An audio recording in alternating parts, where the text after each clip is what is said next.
It is time to listen to Q Ward's Clapback, and he's going to be talking to us about how Donald Trump has ordered the Smithsonian to dial back their slavery exhibits. Q. There's an interesting thing happening in front of us, Rams.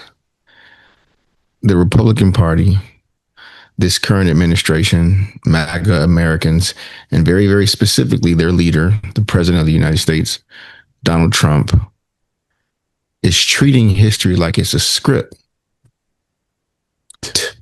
I know I left my T. A script that he's trying to rewrite. So they say that history often repeats itself. But typically, when people know the worst parts of their history, they accept and make amends, they apologize and make repair, and they stand on guard to make sure that history does not repeat. Right now, America's memory is a bit under siege as the president directs sweeping reviews of the Smithsonian museums, the guardians of our shared history. And his reason being that these institutions are, and I quote, out of control, end quote, simply because they tell the truth about things that make him and people like him uncomfortable. Slavery and injustice to Black and brown people, more specifically Black people in this country. So Rams, think about that for a second. The Smithsonian, where we've visited and been wowed by the wonderful history of this country, not just the painful parts, where millions of children have taken field trips. Families have learned about this country's past in ways that are far more enriching and immersive than a textbook. This place is now being strong-armed to reflect a single man's version of history. Not evidence, not scholarship, not education, but his own personal narrative. Once upon a time, to do something like this, you'd have to hide your agenda. You know, like putting vegetables inside of ice cream or vitamins inside of, dessert.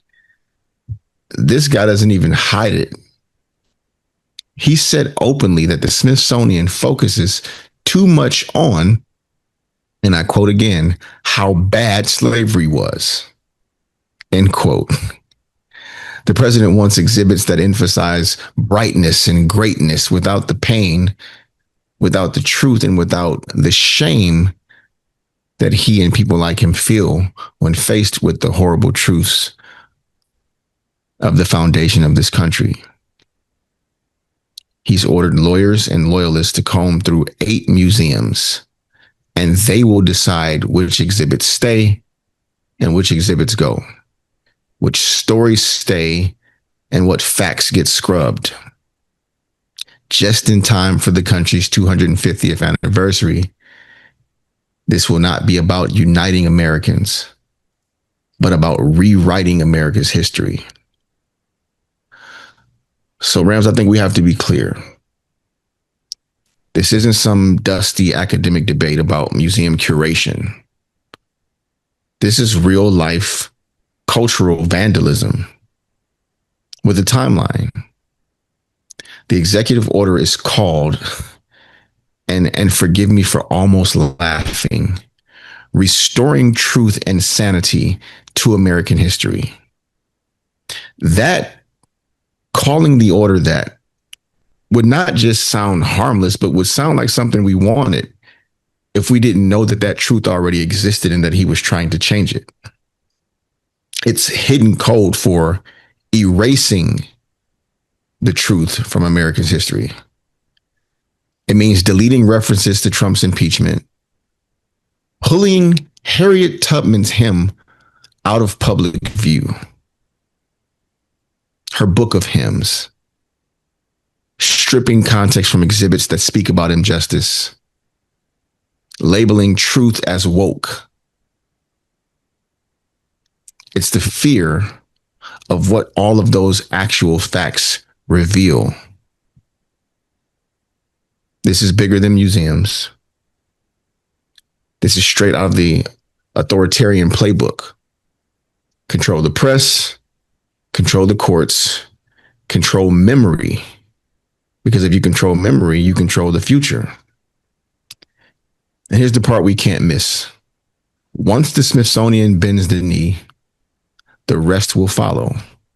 Textbooks, public school curriculum, what's taught in classrooms, what's archived in libraries, what's streamed on platforms. This isn't museum management. It's memory management.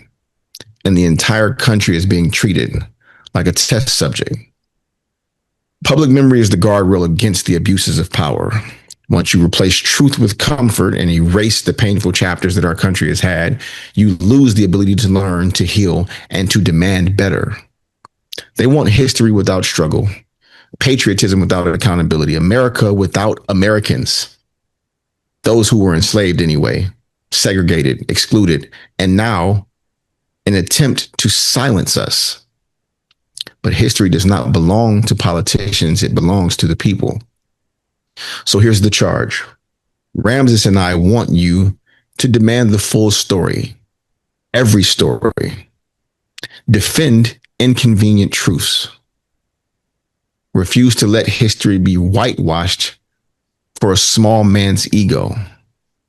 Because truth isn't just inconvenient, it's an essential part of our lives. You cannot fix the future of this country if you pretend that the past never happened. Ramses likes to tell me, say it again for the folks in the back. History is not theirs to rewrite. We're still living it, and we're not letting go.